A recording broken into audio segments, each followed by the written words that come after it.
நான் ஒரு கொஸ்டின் கேட்கட்டுமா? கோடிங்னு கேட்டாலே என்னால் முடியாது, எனக்கு மேக்ஸ் வராது, நான் கம்ப்யூட்டர் பேக்ரவுண்டே கிடையாது, நான் பிகாம் ஸ்டூடெண்ட், நான் மெக்கானிக்கல் இன்ஜினியரிங் ஸ்டூடெண்ட்ஸ் அப்படின்னு திங்க் பண்ணுறீங்களா? அப்புறம் இந்த வீடியோ உங்களுக்கு தான்.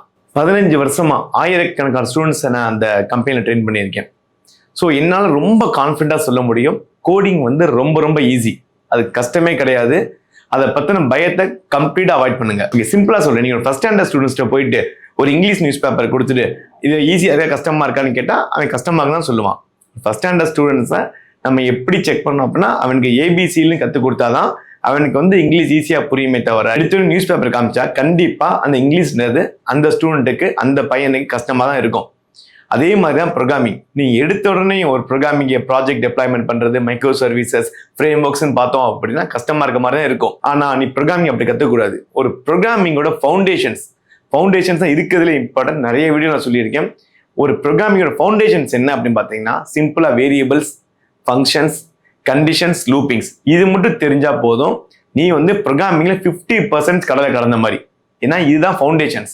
இதுக்கு அடுத்து கிளாஸ் ஆப்ஜெக்ட், அதுக்கு நான் சொன்னதான் variables, functions, conditions, loopings, class and object. இது மட்டும் ஒருத்தர் ஸ்ட்ராங் ஆகிட்டாங்க அப்படின்னா நீ எந்த லாங்குவேஜ் வேணாலும் ஈஸியாக கற்றுக்கலாம். பிகாஸ் இதுதான் பேஸ். ஒரு பில்டிங்கோட மெயின் திங் என்ன? பேஸ்மெண்ட் முக்கியம், பில்லர்ஸ், பீம்ஸ், இதுதான் முக்கியம். இந்த மாதிரி தான் ப்ரோக்ராமிங்கோடைய ஃபவுண்டேஷன்ஸ் என்ன சொல்லியிருக்கோம் already. Conditions, loopings, functions, class, objects, இது மட்டும் தெரிஞ்சாலே போதும், உனக்கு ப்ரோக்ராமிங்ல இருக்க 50% பயம் முடிஞ்சிருச்சுன்னு அர்த்தம். ஓகே, இதை நீ சிம்பிளாகவே கற்றுக்கலாம். நிறைய ஆன்லைன் கம்பைலர் இருக்கு. ஜஸ்ட் ஒரு 1 வீக் நான் சொன்ன இந்த டாபிக் மட்டும் ட்ரையல் பாருங்க. இல்லை டிஸ்கிரிப்ஷன்ல நான் ஒரு லிங்க் கொடுத்துருக்கேன், அதில் நாங்கள் டீட்டெயிலாக இந்த ஏரியாஸ் மட்டும் கவர் பண்ணியிருப்போம். இது ஒரு 1 வீக் நீ லேர்ன் பண்ணாலே போதும், ப்ரோக்ராமிங்கோட பாதி பயம் முடிஞ்சிடும். இதை நீ படிச்சுட்டா, இது உனக்கு புரிஞ்சிருச்சு அப்படின்னாலே நீ வந்து டெவலப்பர் ஆகிறதுக்கோ, ஒரு ஐடி கம்பெனியில் போய் பிளேஸ் ஆகிறதுக்கோ, ஒரு ஒர்க் பண்ணுறதுக்கோ நீ எலிஜிபிள்னு அந்த டேவை டிசைட் பண்ணிடலாம். நிறைய பேர் என்ன திங்க் பண்ணுறாங்க அப்படின்னா, ப்ரோக்ராமர்ஸ் வந்து thousands of lines கூட வந்து மனப்பாடம் பண்ணுறாங்க, அவங்க ஞாபகம் வச்சுக்கிறாங்க பண்ணிக்கிறாங்க. அப்படிலாம் கிடையவே கிடையாது.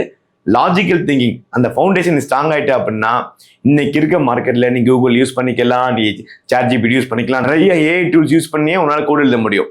பட் இந்த ஃபவுண்டேஷன் இல்லாமல் முடியுமான்னு நினச்சா ஃபவுண்டேஷன்ஸ் இல்லாமல் முடியாது. இப்போ எக்ஸாம்பிள் நான் உங்களுக்கு சொல்கிறேன், 10+10 உங்க ஆன்சர் சொல்ல முடியும், 10+11 ஆன்சர் சொல்ல முடியும், 11+8 ஆன்சர் சொல்ல முடியும், 8+10 ஆன்சர் சொல்ல முடியும். இது எல்லாம் நீங்க மனப்பாடம் பண்ணி வச்சிருக்கீங்களா? யாரும் மனப்பாடம் பண்ணி வச்சிருக்க மாட்டீங்க.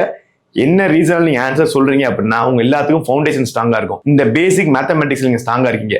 அதனால எந்த காம்பினேஷன்ஸ் நான் உங்களுக்கு கொடுத்தாலும் உங்க ஆன்சர் சொல்ல முடியும். அதே மாதிரி தான் ப்ரோக்ராமிங் ஃபவுண்டேஷன்ஸ் நீங்க ஸ்ட்ராங் ஆயிட்டீங்க அப்படின்னா நீங்க எப்பேற்பட்ட கோடிங்கும் ஈஸியா பண்ணிடலாம். ஸோ எல்லாருமே கேட்கறது, நான் மேக்ஸ்ல வீக் நினைக்கிறாங்க. ஸோ நீங்கள் யார் வந்து இன்ஜினியரிங் மேக்ஸ் யூஸ் பண்ணி கோடிங் எழுத போகிறது இல்லை, லாஜிக்கல் திங்கிங் இருந்தால் போதும். நீங்கள் யாரும் நாசா சயின்டிஸ்டாக போகிறது இல்லை, எல்லாமே ஒரு ப்ரோக்ராமர் தான் ஆக போகிறமே தவிர நீங்கள் ஒரு இன்ஜினியரிங் மேக்ஸில் இருக்க நீங்கள் உங்களுக்கு திங்க் பண்ணிக்கவே தேவையில்லை. லாஜிக்கல் திங்கிங் ஆல்ரெடி சொன்ன மாதிரி தான். உங்களுக்கு லூப்பிங்ஸ் அண்ட் கண்டிஷன் ஸ்ட்ராங்காக இருந்துட்டீங்கனாலே எந்த மாதிரி ரெக்குயர்மெண்ட்ஸையும் நீங்கள் இன்னைக்கு இருக்க டெக்னாலஜியில் ரொம்ப ஈஸியாக பண்ணி முடிக்க முடியும். ஓகே, ஸோ சிம்பிளாக சொல்கிறேன், நான் நம்ம யூனிக்லே BCom students, BBA students, BA Tamil, BA English, BA history students, 10th diploma mechanical இது படிச்சவங்களும் டாப் எம்என்சியில் சூப்பரான ப்ரோக்ராமராக பிளேஸ் ஆயிருக்காங்க. அதே டைமில் நம்ம ஆஃபீஸ்லேயே இன்ஜினியரிங்கில் கம்ப்யூட்டர் சயின்ஸ் படித்து டாப் காலேஜில் படித்தவங்க, இங்கிலீஷ் நல்லா பேசுறவங்க பிளேஸ் ஆகாமல் இருந்திருக்காங்க. ரீசன் என்ன அப்படின்னா, practice and interest matters. So இந்த பக்கம் இருக்க பசங்க நல்லா ப்ராக்டிஸ் பண்ணுறாங்க, இன்ட்ரெஸ்டோடு படிக்கிறாங்க, பிளேஸ் ஆகிறாங்க. இந்த பக்கம் இருக்க ஸ்டூடெண்ட்ஸ் ஜஸ்ட் நிறைய வீடியோ பார்க்குறாங்க, ஒரு ப்ரோக்ராம் கூட பண்ணாமல் இருக்காங்க, இன்ட்ரெஸ்டே காட்டாமல் இருக்காங்க, பிளேஸ் ஆக மாட்டாங்க. ஸோ ஆல்ரெடி சொன்னதுதான், இன்ட்ரெஸ்ட் பிளஸ் கரெக்டான கோர்ஸ் சூஸ் பண்ணீங்க அப்படின்னா யாராலும் ஐடிக்கு போக முடியும். இந்த டிகிரி தான் படிச்சிருக்கணும், இந்த டிபார்ட்மெண்ட் தான் படிச்சிருக்கணும், 12th இவ்வளோ மார்க் எடுத்துருக்கணும் அப்படின்னு ஒரு ரூலே கிடையாது. ஐடி இண்டஸ்ட்ரீஸில் யாரு வேணும் ஐடி இண்டஸ்ட்ரிக்குள்ள போக முடியும். உங்களுக்கு ஐடி இண்டஸ்ட்ரிக்குள்ள போகணும் ஆசை இருந்துச்சு, இல்லாட்டி அது டவுட்ஸ் இருந்துச்சு அப்படின்னா நீங்கள் கமெண்ட்ஸில் என்ன வேணாலும் கொஸ்டின்ஸ் டைப் பண்ணுங்க, நான் உங்களுக்கு பர்சனலாக ரிப்ளை பண்ணுறேன். இல்லை எங்கள் ஹெச்ஆர்ஸை கான்டாக்ட் பண்ணுவோம், டிஸ்கிரிப்ஷன் டீட்டெயில்ஸ் கொடுத்துருக்கேன், ஹெச்ஆரை கான்டாக்ட் பண்ணுங்க, அவங்க உங்களுக்கு டீட்டெயில்ஸ் சொல்லுவாங்க. இல்லை என்ன பர்சனலாக மீட் பண்ணணும் அப்படின்னா Monday to Saturday சென்னை ஆஃபீஸில் இருப்பேன், நீங்கள் எப்போ மீட் பண்ணலாம். All the very best guys, thank you so much.